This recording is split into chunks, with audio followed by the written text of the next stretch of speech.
할렐루야! 오늘 우리가 함께 읽고 묵상할 성경 말씀은 요한복음 21장 1절에서 14절까지 말씀입니다. 그 후에 예수께서 디베랴 호수에서 또 제자들에게 자기를 나타내셨으니 나타내신 일은 이러하니라.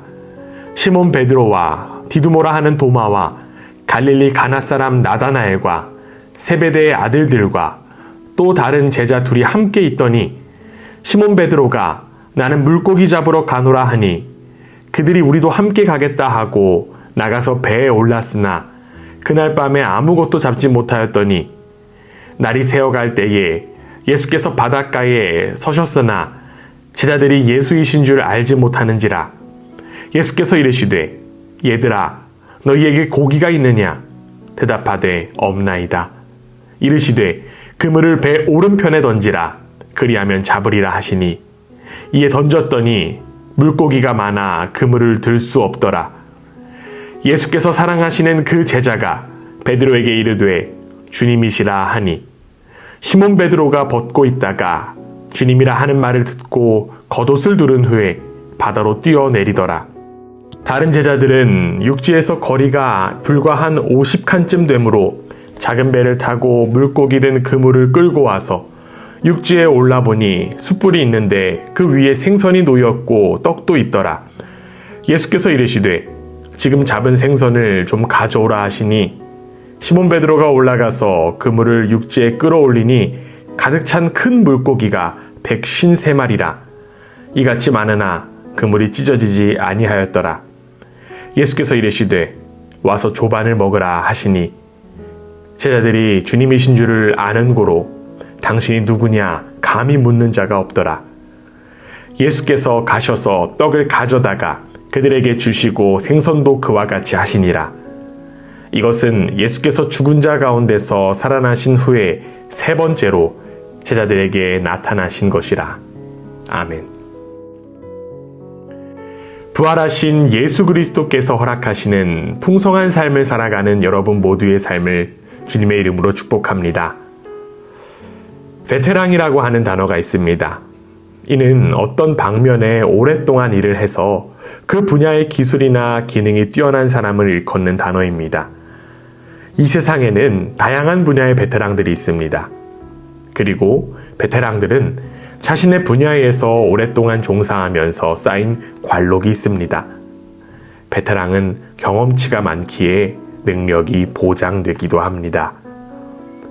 오늘 우리가 함께 읽고 묵상한 성경 본문에도 베테랑들이 나옵니다. 그들은 물고기를 잡는 일의 베테랑인 시몬 베드로를 비롯한 제자들이었습니다. 이들이 예수님의 제자가 되기 전에 직업은 어부였습니다. 그들은 물고기 잡는 일의 베테랑이었지만 예수님의 요청에 따라 그물을 내버려 둔 채 3년 동안 예수님을 따라다녔습니다. 또한 부활하신 예수님을 만나 부활의 증인으로 살아가라고 하는 명령도 들었습니다. 그러나 아이러니하게도 그들은 자신들에게 익숙했던 자리로 돌아오게 되었습니다. 베드로를 비롯한 제자들이 왜 다시 갈릴리로 돌아와 물고기를 잡는 일을 했는지에 대하여 성경은 이야기하고 있지 않습니다. 아마도 그들은 가장 자신 있고 익숙한 일을 선택했을 것입니다.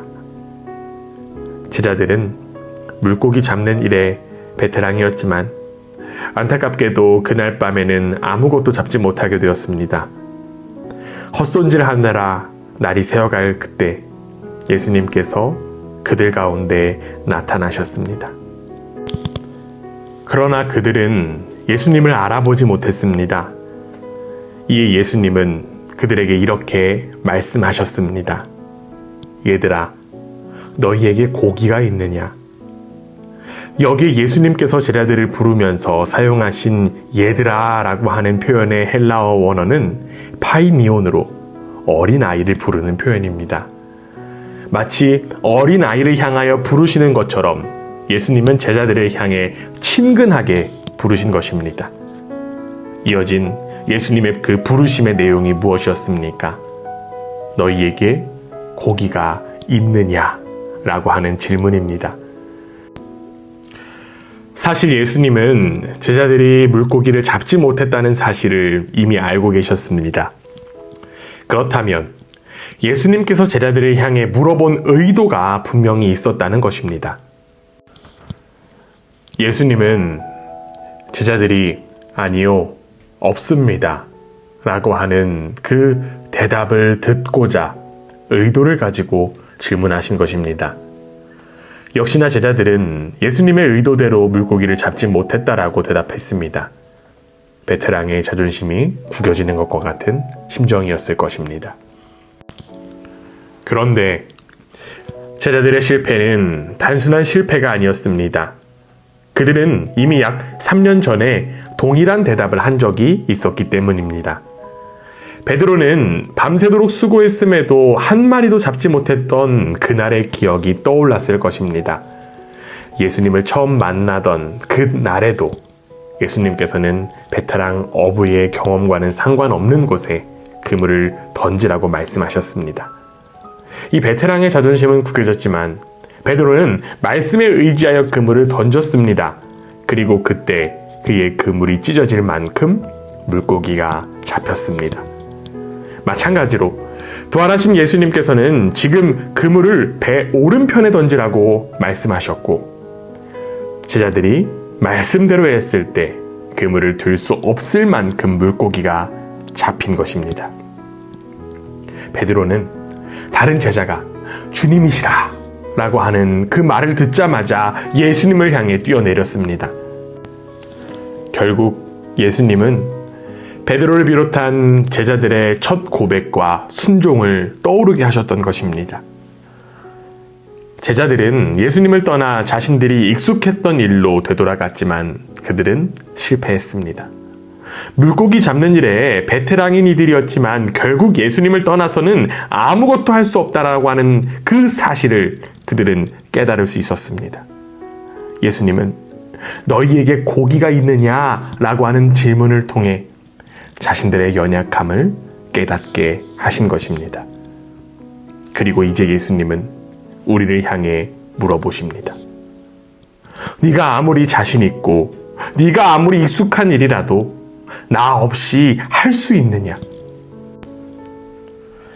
제자들의 빈 그물을 예수님만이 채울 수 있듯이 우리의 빈 마음을 예수님만이 채우실 수 있습니다. 아무리 익숙하고 자신 있는 일이라도 예수님을 떠나서는 아무것도 할 수 없음을 깨닫고 주님 안에만 거하는 복된 우리 모두가 되기를 원합니다. 주님은 여러분을 향해 조반을 준비하고 계십니다. 부활하신 주님과 함께 풍성함을 누리는 우리 모두가 되기를 주님의 이름으로 간절히 원합니다. 아멘.